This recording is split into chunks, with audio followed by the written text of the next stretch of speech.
Hello and welcome to the Rabyd Atheist. I'm Rabyd, a former pastor turned atheist, now a compassionate anti-theist. Welcome to my channel. Feel free to like or dislike the video as you see fit, so feel free to hit those buttons. Feel free to comment below, and I would appreciate it if you'd subscribe to the channel and hit your notification bell for more content as it is released. Also free to share my videos as much as you like, because the purpose of this channel is educational in regards to atheist and deconversion issues and any issue related to those issues. Hearty shout out to the Rabyd Nation. Thank you once again for your support. Hit that subscribe button and join the nation. And I would greatly appreciate if you hit that join button and maybe decide to buy your citizenship. Today I want to continue in my series on the case against God's existence. I want to reiterate, probably every video, that the reason I'm doing this is I have long held that I am a 6.9 atheist, in the sense on Dawkins' scale, in the sense that I don't say I'm a 7.0, there is no God atheist. And I think a lot of theists have a problem with that. I want to reiterate, there's two types of atheists. Those that are just simply not convinced, and there's different levels of being unconvinced, that there's no God claim is true. And then there are those who make the claim that there is no God. And that's what I'm dealing with. I'm looking at the case that the people that say there is no God make, and I'm evaluating each one of their arguments one by one. Now, today in the case against God, I want to take on the issue of the destiny of the unevangelized. When a religion claims that a person is not evangelized, never hears that particular revelation or whatever, what happens to them? Now, in the case, for instance, say of Christianity, and there's a lot of different variants of Christianity, you could have some Christians believe that people go to hell if they don't accept the message of Jesus Christ. Certainly Islam has their own version of hell for those that don't accept the message of Islam. Judaism might be a little bit lesser. You get Sheol or Abraham's bosom. There's different views on the afterlife. And so this argument really, in a sense, targets a certain type of deity where the consequences for unbelief are grave, okay?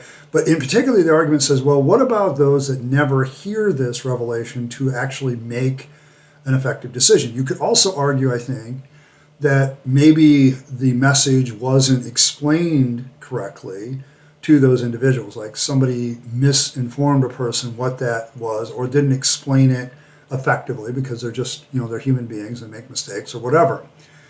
And the issue is, how grave are the consequences? Now, in the case of hell or annihilation or some other torture or whatever, the idea of the unevangelized is that would a loving God send people who don't know to hell or annihilate them?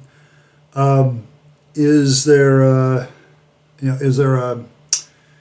sense of justice about this? Okay, if nobody hears the revelation that has these grave consequences, what is the fate of them? And that's where the argument really takes its hold, because a lot of people, there are some theists that will say, well, if they're not evangelized, they'll be punished according to what they know. Well, that doesn't really work when you have basically heaven or hell scenario, where there's a duality of what is going to happen. There's no middle ground. Okay, in Christianity, for instance, you're either going to paradise, going to the new heavens and the new earth, or you're not. Okay, and the alternative is either annihilation or burning forever in a lake of fire. And so you have these grave consequences or reward situations. So a person who's never heard the gospel, for instance, faces hell. And so you ask theists, what do you do with this?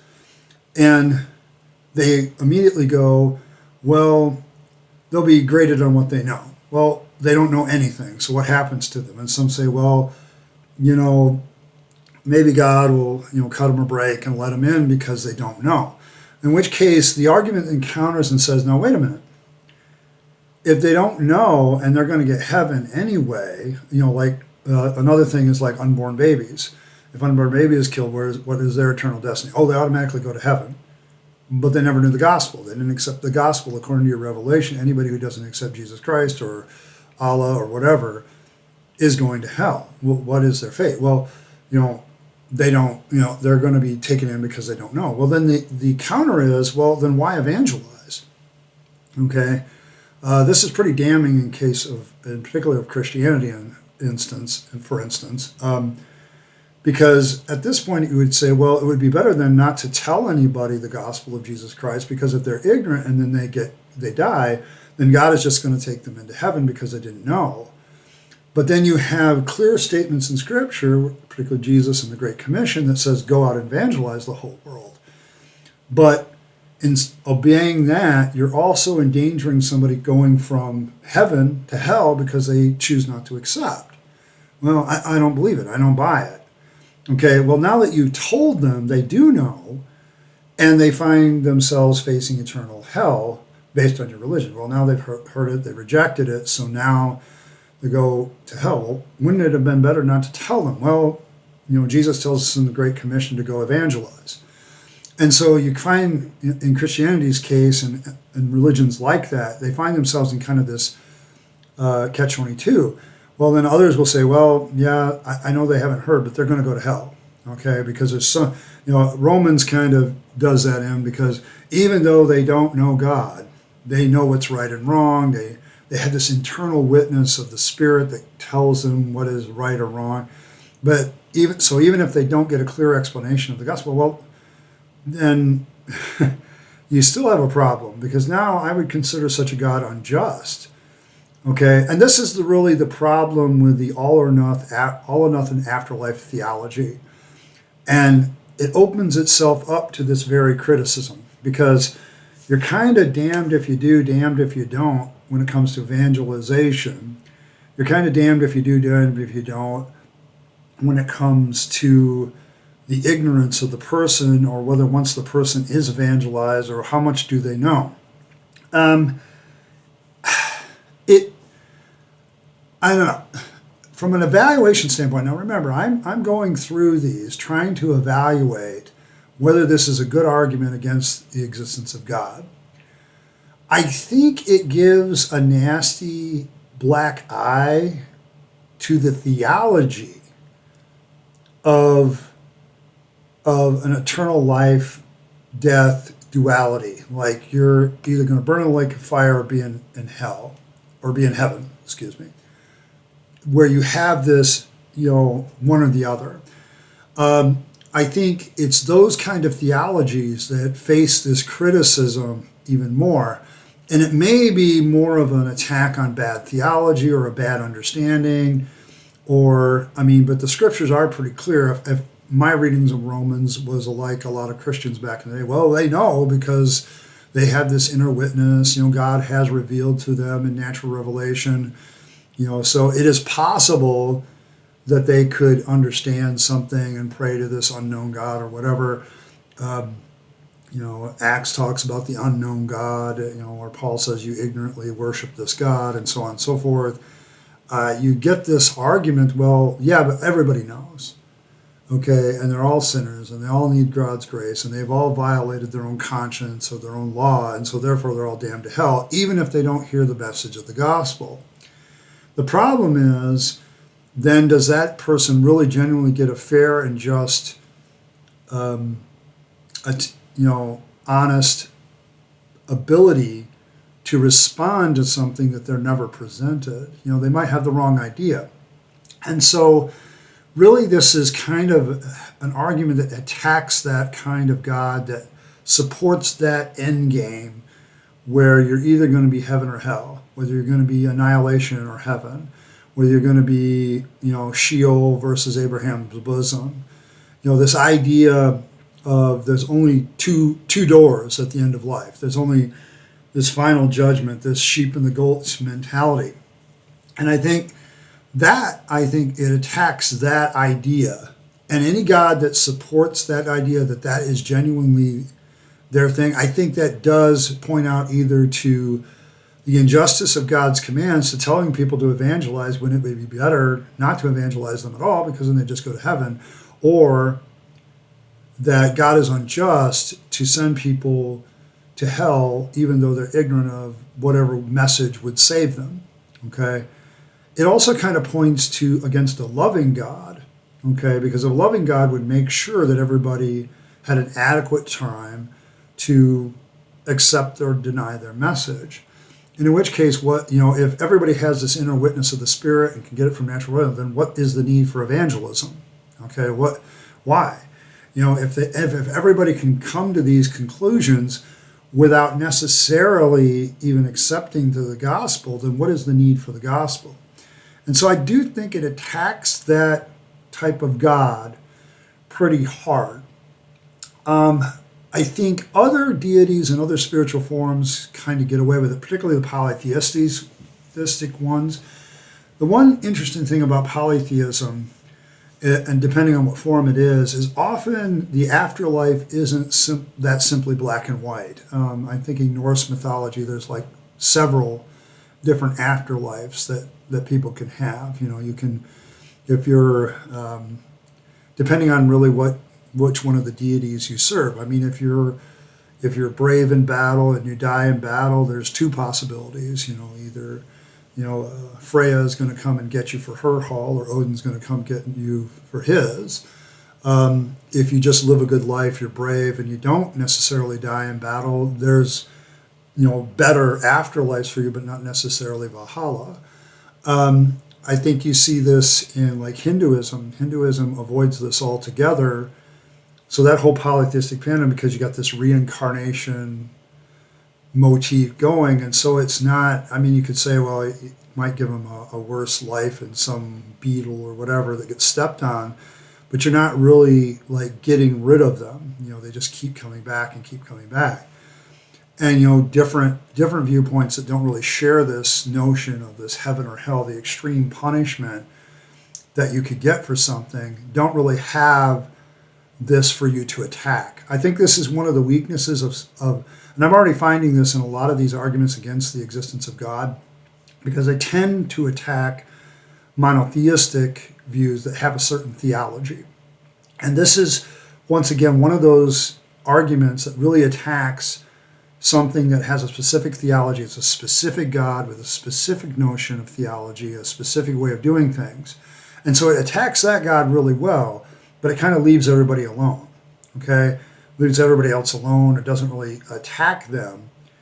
And so I think it's, once again, like with the problem of evil, I think we're getting an argument for the existence of God against the existence of God that kind of hits a certain God. It's like targeted on a certain God, but it doesn't really target anything else. So if you have a God that has this extreme, heaven or hell, in quotes, type of mentality that, you got the black door and the white door, depending on, whatever God's going to sit there in judgment, take the white door to paradise or black door to, whatever eternal damnation there is. If it's that kind of God, if it has that kind of theology of an end game, then I think it attacks that, but it kind of leaves everybody else alone. Okay, there's different alternatives that this doesn't even go after. It's interesting how, there's a guy out there called Ocean who runs, he's a polytheist, and he makes this point often that, his point is we answer the problem of evil better. We answer this whole, dichotomy of, this, get rid of the false dichotomy of heaven or hell. We answer all that better because there's other alternatives. Sure, if you're a bad person, you might get, a pretty nasty place, but you might, if you're just an ordinary person, you get an ordinary afterlife. If you're an extraordinary person, you get an extraordinary afterlife. And so polytheism has all these ways of getting around both the problem of evil and this idea of the fate of the unevangelized. It's only the religions that really have this evangelistic, evangelical Christianity, the fundamentalist Islamic, the guy that's getting out there sharing the message of their faith, because they feel that if they don't, these people are going to go to hell, or if they don't know. I mean, it really attacks the loving nature or the justice nature of such gods. And so I think it's only effective against them. Once again, this is kind of meh against anything outside of its specific target. So I guess I'm going to have to say Okay, once again, I'm kind of getting, some pretty good argument against the monotheistic God, and particularly the Abrahamic gods in certain respects, but nobody else. And so that's kind of where I'm going to categorize this one. Yeah, once again, thank you for stopping by. I think that's a pretty fair evaluation. I appreciate everybody who stops by, likes, and shares. I just, I'm making a lot of changes to the channel. I'm actually considering, posting something every day, going shorter with the videos and hitting a lot of different topics. As somebody who's autistic, I really need that real set, routine of things, and I want to build that routine before the weather gets hot and blistery again. Right now it's gotten chilly, and I love it because I feel much better. I have a much better mood. And so I'm kind of heading in the direction of, sitting down in front of this camera after I get out of work or on my day off and doing a video every day of 10 to 15 minutes and just hitting at that. So I'm going to keep working on that. I've got some different ideas of how I can fill the days I already haven't filled. A lot of things will remain the same, but, there might be some new additions. So stay tuned. Like, share, subscribe. Please consider joining the Rabyd Nation, buy your citizenship, and support me. And, we're going to get closer and closer to that ad revenue as the watch hours continue to grow. Slowly but steadily, it will happen. And so thank you very much. Appreciate all of you. I hope you have a great day. Make sure you live your best life. You only get one go around, so make sure you do everything to make it a good one, because when this life is over, it's over. And don't waste your time in the trappings of religion. Don't waste your opportunities. Don't waste your money.